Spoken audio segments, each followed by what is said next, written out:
की चंद लकीरों में, किस्मत को लोग ढूंढते हैं हाथों की चंद लकीरों में, खुदा को खोजते हैं मंदिर मस्जिद चर्च गुरुद्वारों में, और भाग्य को पूछते हैं पंडित पादरी ग्रंथी पीर फकीरों से।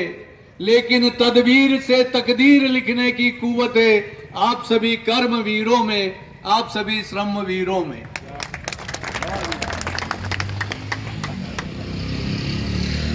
केंद्रीय श्रम संगठनों के संयुक्त तत्वाधान में आयोजित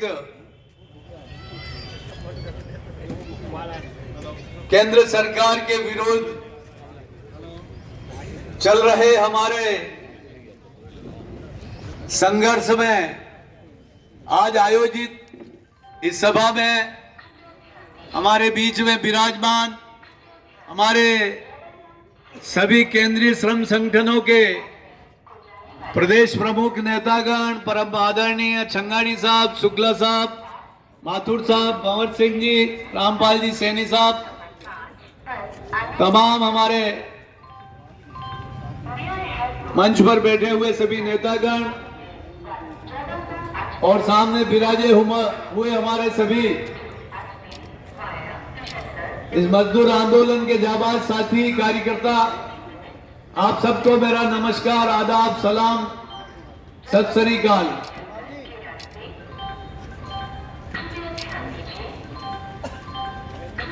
बीस मई को जो भारत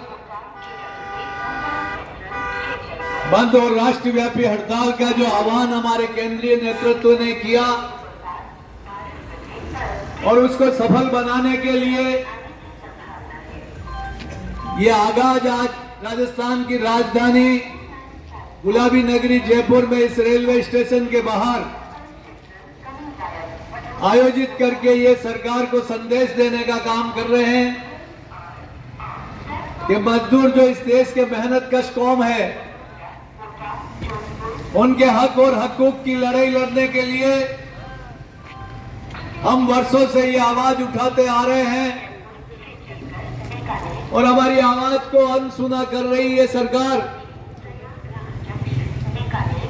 तो हमें सभी श्रम संगठनों को आज यहां पर इकट्ठे होकर 20 मई की हड़ताल को ऐतिहासिक बनाने के लिए, उसको सफलता का अंजाम देने के लिए हम उपस्थित हुए हैं। साथियों, विगत कई वर्षों से हमारा निरंतर आंदोलन चल रहा है और हमने कई ऐतिहासिक हड़तालें करके सरकार के समक्ष अपना पक्ष रखा, लेकिन दुर्भाग्य की देश में बैठी हुई सरकार जो पूंजी परस्त, जिन्होंने पूंजीवाद को बढ़ावा देने के नाम पर जिस तरीके से मजदूर आंदोलन को दबाने के लिए, कुचलने के लिए, किसान आंदोलन को दबाने और कुचलने का काम किया, उसके बावजूद भी हम लोग डरे नहीं, रुके नहीं और हम लड़ते रहेंगे और आगे बढ़ते रहेंगे। ये दिल्ली में बैठी हुई मोदी सरकार को हम साफ कह देना चाहते हैं कि ये देश किसका है? ये देश किसान और मजदूरों से बनता है। किसान और मजदूर इस देश की रीढ़ है। मोदी साहब जिस मकान में रहते हैं, जिस संसद भवन में बैठते हैं, जिस एयरपोर्ट से वो बाहर उड़ते हैं विदेशों के लिए, वो सारे हम मेहनत कश भाइयों से बनाई हुई है, हमारे पसीने से बनी हुई है। और आज देश का हर मेहनत कश तबका इस सरकार की पूंजी परस्त नीतियों से और महंगाई से हमारे देश के संवैधानिक ढांचों को कमजोर कर दिया गया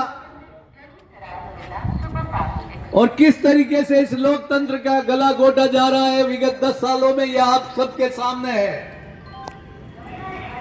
मैं तो पूछना चाहता हूं मोदी जी से कि मोदी जी, जब आप जीत कर पहली बार संसद में गए थे आपने संसद के चौखट पे माथा टेका था और माथा टेक कर आपने कहा था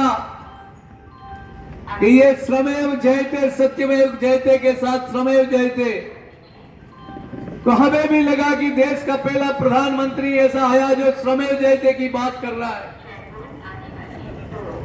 हमें यह मालूम नहीं कि ये देश का प्रधानमंत्री दिखने के लिए क्या है और करने वाला क्या है। कुछ ही दिनों के बाद प्रधानमंत्री जी का ऑस्ट्रेलिया का दौरा होता है और प्रधानमंत्री जी अपने परम मित्र गौतम अडानी को साथ में लेकर जाते हैं और उसमें भारत का सबसे बड़ा बैंक का चेयरमैन भी साथ होता है। और उस यात्रा पर दुनिया की सबसे बड़ी खदान का एमओयू होता है और हाथों हाथ उसको लोन दे दिया जाता है। ये देश के प्रधानमंत्री का श्रमेव जयते का चेहरा नजर आ गया। ये श्रमेव जयते चौखट में थोक देने वाला प्रधानमंत्री वहां पूंजीवाद अपने मित्र को ओबलाइज करने के लिए साथ ले जाता है। ये आप देख लीजिए, देश की संपत्ति को चाहे रेल हो, चाहे बेल हो, चाहे सेल हो, चाहे कोल हो, चाहे तेल हो, सबको निजी हाथों में सौंपी जा रही है। चाहे पोर्ट हो, चाहे एयरपोर्ट हो, कोई ऐसी चीज नहीं है जो निजी हाथों में अपने परम मित्र गौतम अडानी को नहीं सौंपी जा रही हो। तो सवाल ये उठता है, हम पूछना चाहते हैं प्रधानमंत्री जी से कि ये देश बनाने वाले दो हाथ है, इन हाथों से देश बनाया है मजदूर और किसानों ने उत्पादन के द्वारा और निर्माण के द्वारा। जिस तरीके से इस शरीर के ये दो हाथ, अगर इन हाथों को अलग कर दिया जाए तो ये शरीर बेकार हो जाता है। तो देश रूपी शरीर के दो कमाऊ और उपजाऊ हाथ किसान और मजदूर है। तो मोदी जी चाहते हैं कि इन हाथों को हमेशा के लिए इनको दबा दिया जाए और किसान और मजदूर के हाथों की बजाय उनके मित्र पूंजीपति मित्रों के हाथ को इस देश का हाथ बनाना चाहते हैं, अडानी और अंबानी को। ये कतई संभव नहीं है। जैसे शरीर के बिना लाचार हो जाता है व्यक्ति, हाथों के बिना, और कोई काम नहीं कर सकता। उसको रोटी कोई खिलाए तो खाएगा, पानी पिलाए तो पिएगा, कपड़ा पहनाएगा तो पहनेगा, और शरीर जब निढाल हो जाता, बेकार हो जाता है। तो मोदी जी चाहते हैं मैं ऐसे कानून बनाकर इन मजदूर और किसानों के हाथों को जकड़ दो और ये शरीर बेकार हो जाए, ताकि शरीर को मैं चाहूं जैसे चलाऊं। और उसकी जगह नकली हाथ दो उद्योगपतियों के, पूंजीपतियों के, अडानी और अंबानी का बनाकर देश को चलाना चाहते हैं। यह मंसूबा मोदी जी आपका कभी पूरा नहीं होगा। ये देश की आवाम ने आजादी की लड़ाई लड़ी, ये देश के किसान और मजदूरों ने इस देश को बनाया। जो आज ये भारत विकसित देशों की श्रेणी में जब आ रहा है, या किसान और मजदूरों का पसीना बहा है, जब जाकर ये देश आज दिखाई दे रहा है।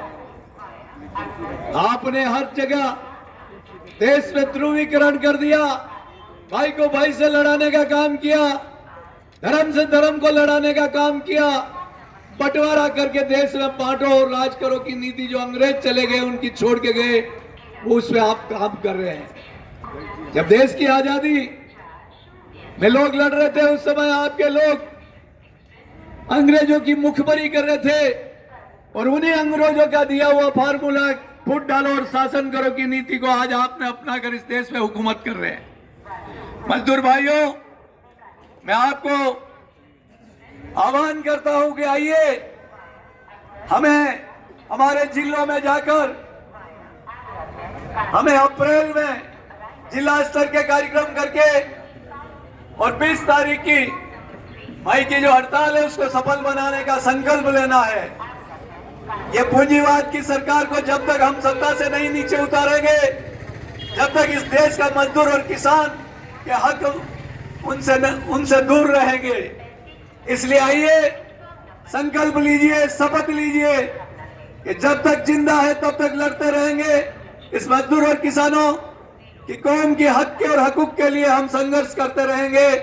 मुझे आपने यहाँ मंच पर देकर अवसर दिया बोलने का, मैं आपको धन्यवाद देने के पहले इन 4 पंक्तियों से अपनी वाणी को विराम दूंगा कि कौन कहता है कि आसमान की ऊंचाई कोई नाप नहीं सकता। एक उड़ान तोड़ के देखो यारो।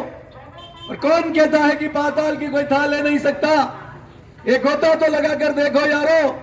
और कौन कहता है कि पवन को कोई पकड़ नहीं सकता। एक प्रयास तो करके देखो यारो। और कौन कहता है कि नदियों के नीर को कोई मोड़ नहीं सकता। एक कोशिश तो करके देखो यारो। हौसले हो जिनके बुलंद वो आंधी तूफान से नहीं रुकते। हौसले हो जिनके बुलंद वो मोदी और अमित शाह से नहीं डरते। घोर अंधेरों में भी लाख संघर्षों के बावजूद भी इनकलाब का नारा लेकर दिल्ली पहुंच जाते हैं यारो। दिल्ली पहुंच जाते हैं यारो। जय हिंद, जय भारत, जय मजदूर, जय किसान। धन्यवाद श्री माली जी, आपने सरकार की छवि बताने का काम किया। अब मैं आमंत्रित कर रहा हूं DK छंगानी जी को अटक से।